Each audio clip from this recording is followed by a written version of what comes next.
For today's assignment, we're going to do 3 of the basic hand stitches that people use in sewing. So what you're going to need is one of your strips of fabric, and I need you to cut 2 pieces that are about 5.5, 6 inches long, and then just put the rest back in your bag, and you're just going to put them on top of each other. You also need your hand needle and your thread.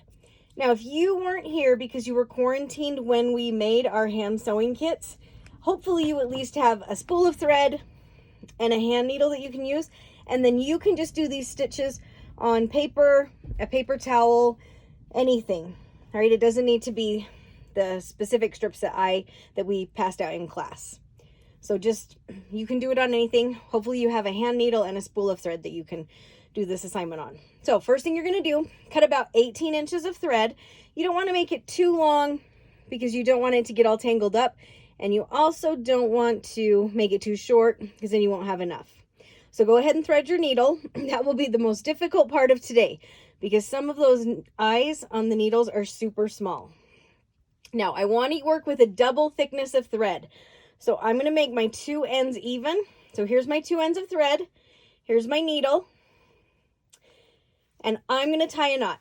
Now there's a couple of different ways you can tie a knot. First one is lick your index finger, wrap the thread around your index finger, and then you use your thumb to kind of hold it on and pull your index finger back. All right, and then that creates a knot. All right, and it creates a good size chunky knot. So I'm going to show you how to do it one more time. Again, lick your index finger. I know it's not COVID safe, but we're at home. All right, wrap it around your index finger. Put your thumb and your index finger together, and then pull your index finger back. And then you just kind of tug on it with your middle finger, and it creates a knot. Now, it takes a little bit of practice to do that. So if you're not getting it, don't freak out. All right, you can just do it this way. At the end of your threads, make a loop, and then put the tail through the loop. Now, it's not a very thick knot when you do it this way, so I always do it twice, just so that I can make sure that my stitching is secure. So you can see it makes it a little bit thicker. Again, trim off those long threads. All right, so you have a knot with a fairly small tail. All right, then you're gonna pick up your 2 pieces of fabric that are just right on top of each other. And the first stitch we're gonna do is the running stitch. So you're gonna come up from the bottom, and then you go down.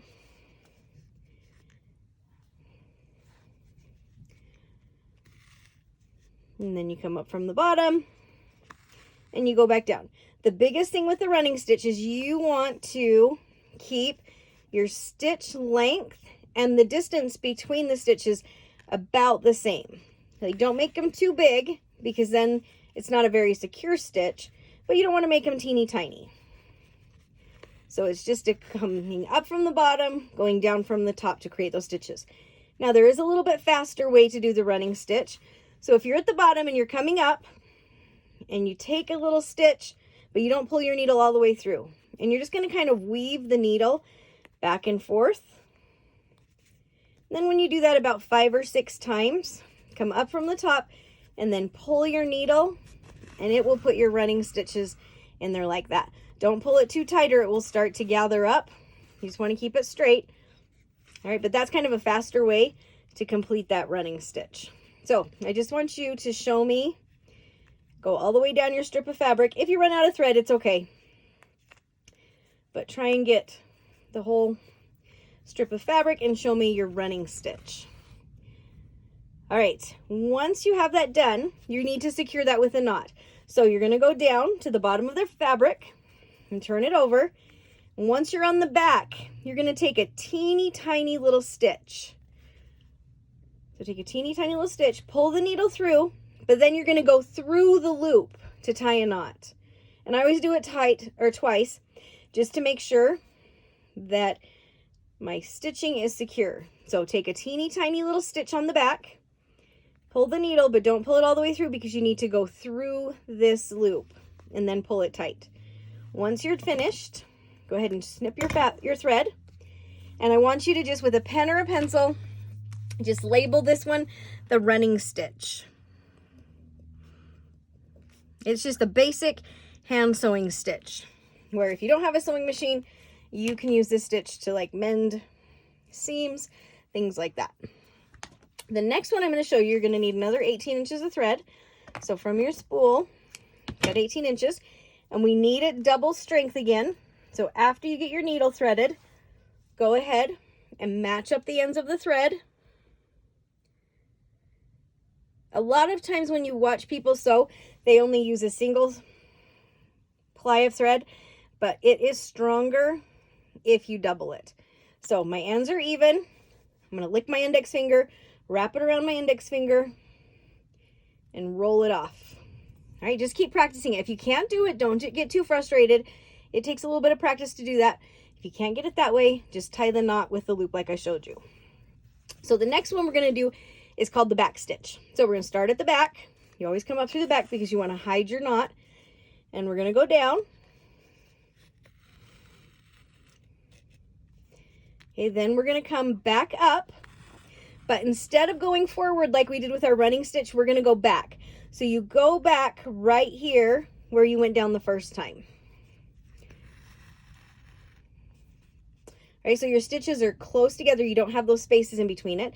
So now you're going to try and take the same distance, come up, and then you go back. And you want to try and go back right where you went down. Or sorry, right where you came up the last time. Okay, so you're just going to go back. So it's going to create kind of a solid line. If you keep your stitches really small and snug, it's more secure than this stitch because you don't have those gaps. All right, it does take a little bit longer, and you're going to use more thread because if you turn it over and look at the back, you can see that it's just kind of bulkier because you're back stitching over it, which is why it makes it more secure. So I'm going to push pause on this video, and I'm going to continue my back stitch line, and I'll come right back. Here's my back stitch. I'm kind of running out of thread, so I'm going to stop right here. Make sure you stop on the back, and you're going to secure it the same way we did with the running stitch. So just take a teeny tiny little stitch, pull your needle, but then you're going to go through the loop. And again, do that twice so that it can secure your stitching. I'm going to do it one more time just to make sure that it stays. Then flip it over and label it. All right, I'm going to cut my threads.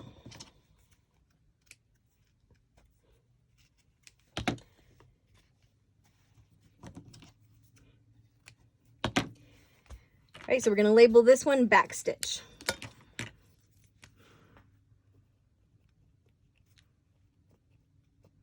If yours goes crooked, it's okay. If it really bugs you that it's going crooked, draw a line on there, and then you can just follow the line. But I'm not going to take points off if it's all crooked. All right, I just kind of want you to get used to making the motions. All right, we're going to do one more stitch today, and it is called the overcast. So you need more thread. Again, we're going to double it. So once you get your needle threaded, go ahead and match up the ends of your thread and tie that knot. This time I'll tie it using the loop method. All right, so make a loop, put the ends through the loop. Just a second. Okay, make a loop, put the ends through the loop, and pull it, and then do it twice just because it's not a very thick knot. And you don't want to pull it through your fabric.